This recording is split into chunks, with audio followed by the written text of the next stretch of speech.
मैं हूं पवन कुमार। मैं आज आप लोगों को कक्षा 10 साइंस चैप्टर 1 रासायनिक अभिक्रिया एवं समीकरण यूँ नहीं मिलते, मंजिले यूँ नहीं मिलते, उसे पाने के लिए चलना पड़ता है।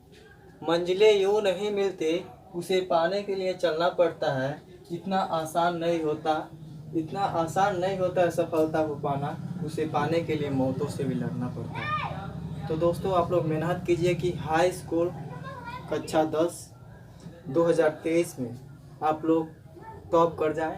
और इसी के साथ हम वीडियो को स्टार्ट करते हैं। रासायनिक अभिक्रिया समीकरण चैप्टर 1 साइंस कक्षा 10, ये हमारा चैप्टर है। तो सबसे पहला हमारा प्रश्न ये बनता है कि रासायनिक अभिक्रिया किसे कहते हैं। दो या दो से अधिक पदार्थों को परस्पर अभिक्रिया करके एक नया पदार्थ बनाया जाता है, ऐसे अभिक्रिया को रासायनिक अभिक्रिया कहते हैं। रासायनिक अभिक्रिया किसे कहते हैं? तो दो या दो से अधिक पदार्थों को परस्पर अभिक्रिया करके एक नया पदार्थ बनाया जाता है, ऐसे अभिक्रिया को रासायनिक अभिक्रिया कहा जाता है। अब रासायनिक अभिक्रिया दो प्रकार का होता है। रासायनिक अभिक्रिया दो प्रकार का होता है, एक होता है रासायनिक अभिक्रिया, एक होता है भौतिक अभिक्रिया। तो रासायनिक अभिक्रिया के विषय में तो हम जान गए कि दो या दो से अधिक पदार्थों को परस्पर अभिक्रिया करके एक नया पदार्थ बनाया जाता है, ऐसे अभिक्रिया को रासायनिक अभिक्रिया कहते हैं। ये तो हम रासायनिक अभिक्रिया के विषय में जान गए। अब भौतिक अभिक्रिया किसे कहते हैं? हमारा पहला प्रश्न है, रासायनिक अभिक्रिया किसे कहते हैं? रासायनिक अभिक्रिया किसे कहते हैं? दोस्तों, हमारा पहला प्रश्न है कि रासायनिक अभिक्रिया किसे कहते हैं। तो दो या दो से अधिक पदार्थों को दो या दो से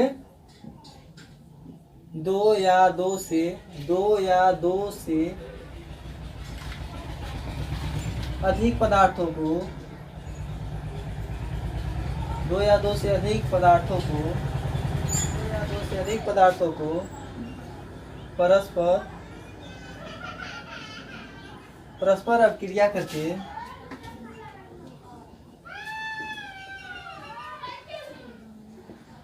दो या दो से अधिक पदार्थों को परस्पर अभिक्रिया करके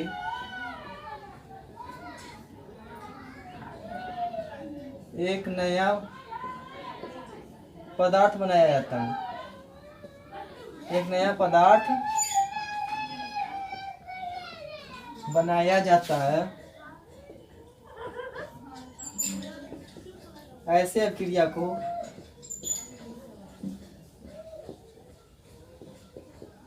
रासायनिक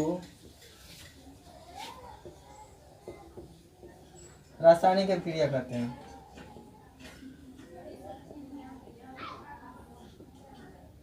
रासायनिक अभिक्रिया कहते हैं।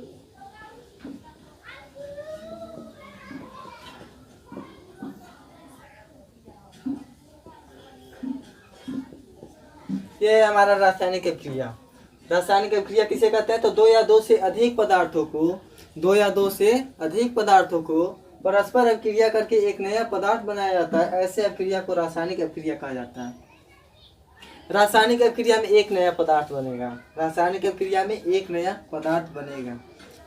अगर हम उदाहरण को देखें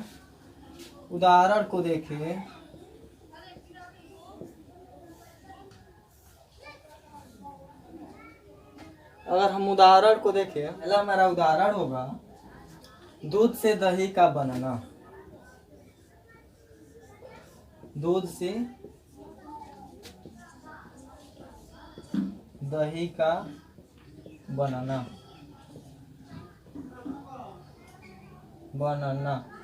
ये हमारा रासायनिक अभिक्रिया। ये हमारा क्या है? तो ये हमारा रासायनिक अभिक्रिया। रासायनिक अभिक्रिया में दो या दो से अधिक पदार्थों को परस्पर अभिक्रिया करेंगे। अभिक्रिया के फलस्वरूप हमारा एक नया प्रोडक्ट यानी कि एक नया उत्पाद बनेगा। उत्पाद के रूप में दही। तो हम जान गए रासायनिक अभिक्रिया के विषय में। अब हम जानेंगे भौतिक अभिक्रिया किसे कहते हैं। अब हम जानेंगे कि भौतिक अभिक्रिया किसे कहते हैं। आखिर भौतिक अभिक्रिया क्या है? अब हमारा अगला प्रश्न है कि भौतिक अभिक्रिया किसे कहते हैं। तो भौतिक अभिक्रिया की अगर हम परिभाषा को देखें तो भौतिक अभिक्रिया का परिभाषा होगा पदार्थ में होने वाले वे परिवर्तन जिसमें पदार्थ की भौतिक अवस्था, आकार, भौतिक गुण तो परिवर्तन हो जाते हैं, लेकिन रासायनिक संगठन एवं द्रव्यमान में कोई परिवर्तन नहीं होता है। ऐसे परिवर्तन को भौतिक परिवर्तन कहते हैं। ऐसे परिवर्तन को कौन सा परिवर्तन कहते हैं? तो ऐसे परिवर्तन को भौतिक परिवर्तन कहते हैं। एक बार और आप लोग सुनिए और याद करने की कोशिश कीजिए कि भौतिक परिवर्तन किसे कहते हैं। तो पदार्थ में होने वाले वे परिवर्तन, पदार्थ में होने वाले वे परिवर्तन, पदार्थ में होने वाले वे परिवर्तन जिसमें पदार्थ की भौतिक अवस्था, आकार, भौतिक गुण तो परिवर्तन हो जाते हैं, लेकिन कोई नया पदार्थ नहीं बनता है। ऐसे परिवर्तन को भौतिक परिवर्तन कहते हैं। ऐसे परिवर्तन को कौन सा परिवर्तन कहते हैं? तो ऐसे परिवर्तन को भौतिक परिवर्तन कहते हैं। पदार्थ में होने वाले वे परिवर्तन भौतिक परिवर्तन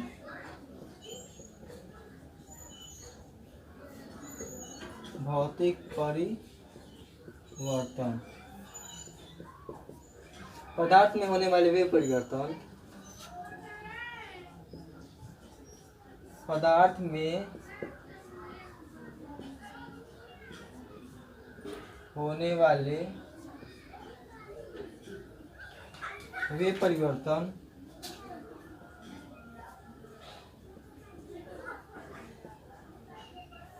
पदार्थ में होने वाले वे परिवर्तन जिसकी भौतिक अवस्था, आकार, जिसकी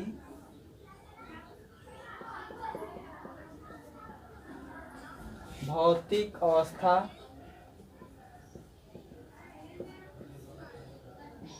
एवं आकार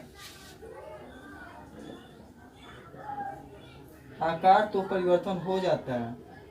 आकार तो परिवर्तन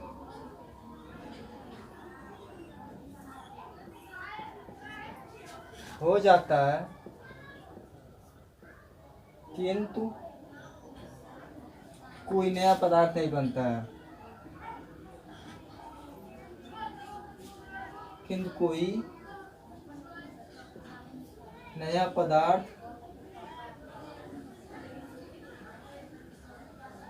नहीं बनता है,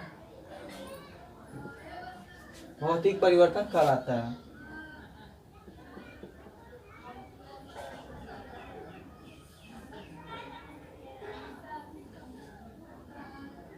भौतिक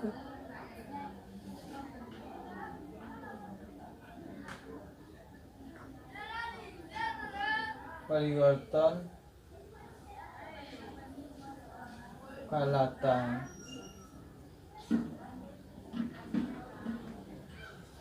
देखिए दोस्तों, पदार्थ में होने वाला वे परिवर्तन, जिसकी भौतिक अवस्था एवं आकार तो परिवर्तन होता है, किंतु कोई नया पदार्थ नहीं बनता है। ऐसा परिवर्तन भौतिक परिवर्तन कहलाता है। ऐसा परिवर्तन भौतिक परिवर्तन कहलाता है। पदार्थ में होने वाले वे परिवर्तन जिसकी भौतिक अवस्था तो परिवर्तन हो जाता है, किंतु नया पदार्थ नहीं बनता है। ऐसे परिवर्तन को भौतिक परिवर्तन कहते हैं। ठीक, ये हमारा भौतिक परिवर्तन हो गया। भौतिक परिवर्तन के अगर जो हम उदाहरण को देखें तो बर्फ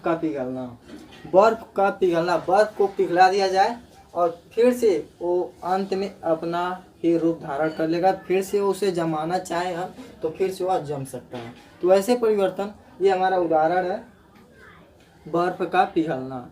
बर्फ पिघलेगा, फिर भी उसे हम जमाना चाहेंगे तो बर्फ के रूप में फिर से परिवर्तन हो जाएगा। ऐसे ही परिवर्तन को हम भौतिक परिवर्तन कहेंगे। भौतिक परिवर्तन के विषय में तो हम जानेंगे। अब हम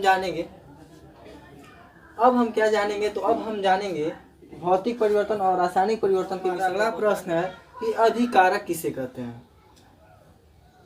हमारा अगला प्रश्न है कि अभिकारक किसे कहते हैं। तो अभिकारक वे पदार्थ जो अपक्रिया में भाग लेते हैं अभिकारक कहलाते हैं। वे पदार्थ जो अपक्रिया में भाग लेते हैं अभिकारक कहलाते हैं। देखिए, वे पदार्थ जो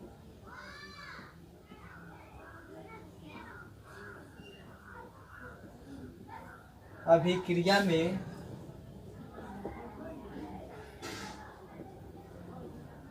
भाग लेते हैं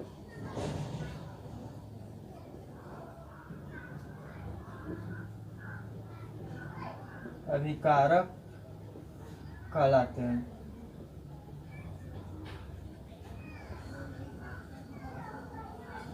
अभिकारक किसे कहते हैं? तो वे पदार्थ जो अभिक्रिया में भाग लेते हैं अभिकारक कहलाते हैं। वे पदार्थ जो अभिक्रिया में भाग लेते हैं अभिकारक कहलाते हैं। उदाहरण हम देखें, उदाहरण को हम देखें, हम अगर उदाहरण को देख रहे हैं तो hydrogen plus oxygen, hydrogen plus oxygen, इसमें अभिकारक है ऑक्सीजन। अभिकारक हमारा ऑक्सीजन है, ये हमारा अभिकारक है, ये हमारा अभिकारक है हाइड्रोजन। हाइड्रोजन में भाग लिया है ऑक्सीजन, हाइड्रोजन में भाग लिया है ऑक्सीजन, और अभिक्रिया के फलस्वरूप, अभिक्रिया के फलस्वरूप क्या बना देगा? जल, H2O, H2O। अभिक्रिया के फलस्वरूप क्या बना दिया? तो H2O यानी कि जल बना दिया। ये हमारा हो गया जल। तो उम्मीद है कि आप लोग इतना समझ गए होंगे लोग। ठीक, तो अगला प्रश्न हम अब अगर देख रहे हैं, अगला प्रश्न, तो उत्पाद किसे कहते हैं? उत्पाद किसे कहते हैं? उत्पाद। अगला प्रश्न है हमारा उत्पाद। अब उत्पाद किसे कहते हैं? तो अभिक्रिया के फलस्वरूप उत्पाद किसे कहते हैं? तो अभिक्रिया के फलस्वरूप उत्पन्न नए पदार्थ को उत्पाद कहते हैं। अभिक्रिया के फलस्वरूप, अभिक्रिया के फलस्वरूप उत्पन्न नए पदार्थ को उत्पाद कहते हैं। अभिक्रिया के फलस्वरूप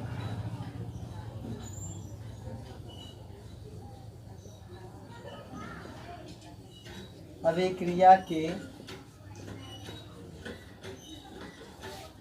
फलस्वरूप उत्पन्न नए पदार्थ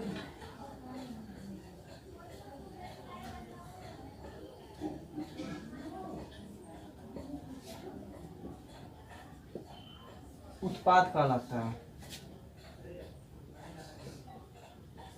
उत्पाद कहलाता है।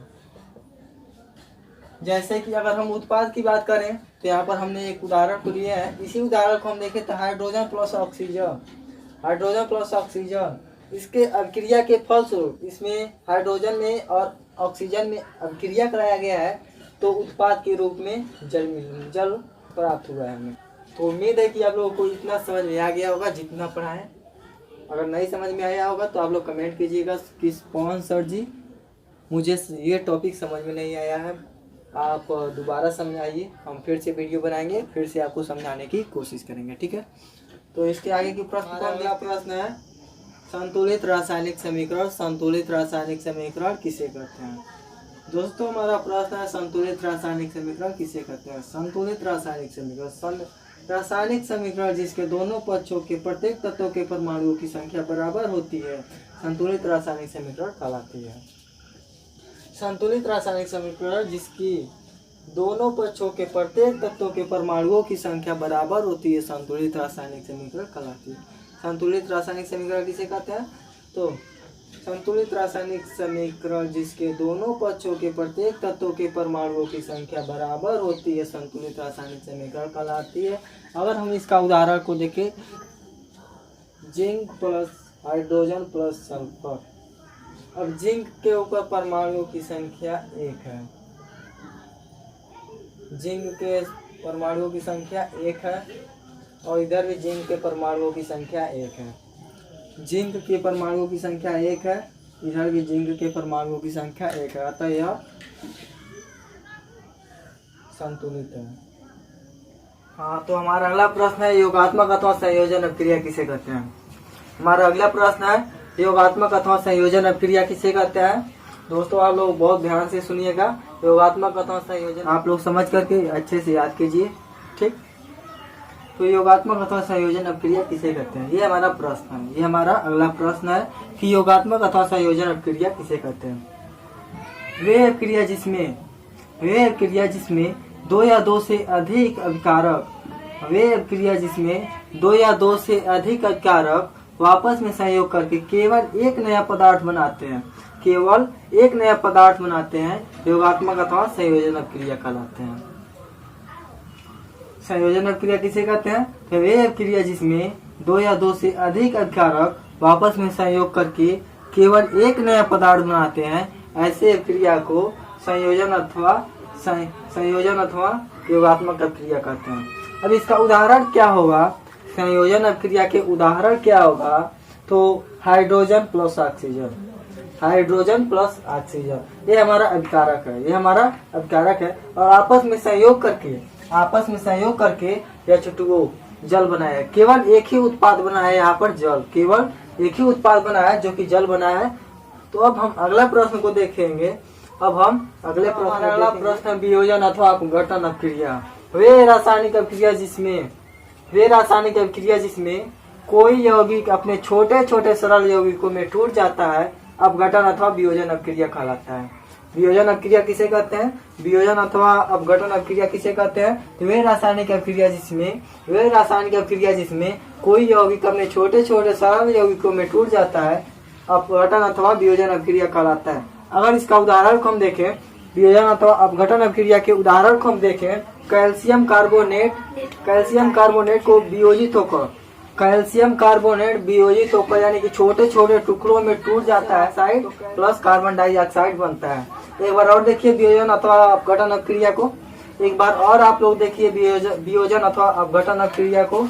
वे रासायनिक अपक्रिया जिसमें कोई यौगिक अपने छोटे छोटे सरल यौगिकों में टूट जाता है, अपघटन अथवा वियोजन अपक्रिया कहलाता है। वे रासायनिक अपक्रिया जिसमें कोई यौगिक अपने छोटे छोटे सरल यौगिकों में टूट जाता है, अपघटन अथवा वियोजन अपक्रिया कहलाता है।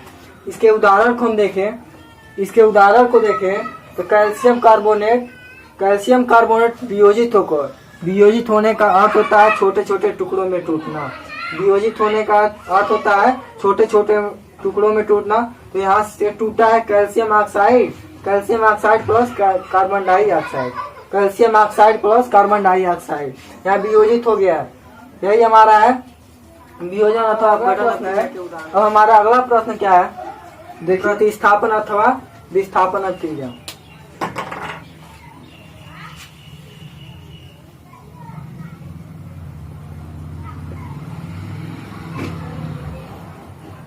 प्रतिस्थापन अथवा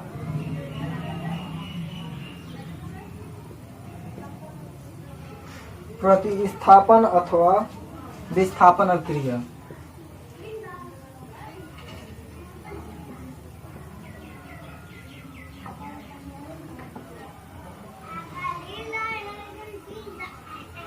विस्थापन अथवा विस्थापन अपक्रिया किसे कहते हैं? तो वे क्रिया जिसमें किसी यौगिक के एक परमाणुओं के समूह के स्थान पर अन्य परमाणुओं या परमाणुओं का समूह जुड़ जाता है, प्रतिस्थापन अथवा विस्थापन अपक्रिया कहलाता है। चुप रहो। द्विविस्थापन अपक्रिया किसे कहते हैं? हमारा अगला प्रश्न है, द्विविस्थापन अपक्रिया किसे कहते हैं? तो वे रासायनिक अपक्रिया जिसमें यौगिकों के दो आयनों अथवा अवयवों का परस्पर विनिमय हो जाता है तथा नया यौगिक बनता है, द्विविस्थापन अपक्रिया कहलाता है। द्विविस्थापन अपक्रिया किसे कहते हैं? एक बार और देखिए, द्विविस्थापन अपक्रिया किसे कहते हैं? वे रासायनिक अपक्रिया जिसमें यौगिकों के दो आयनों अथवा अवयवों का परस्पर विनिमय हो जाता है तथा नया यौगिक बनता है, द्विविस्थापन अपक्रिया कहलाता है। इसका उदाहरण को हम देखें, तो Ag NO3 silver nitrate plus sodium chloride यह विनिमय होने के बाद तो Ag chloride silver chloride AgCl silver chloride plus sodium nitrate बना है। उम्मीद है कि आप लोगों को समझ में आ गया होगा। अगर नहीं समझ में आया होगा तो आप लोग कमेंट कीजिएगा कि सर मुझे समझ में नहीं आया है। फिर से हम वीडियो बनाएंगे और फिर से आपको समझाने की कोशिश करेंगे।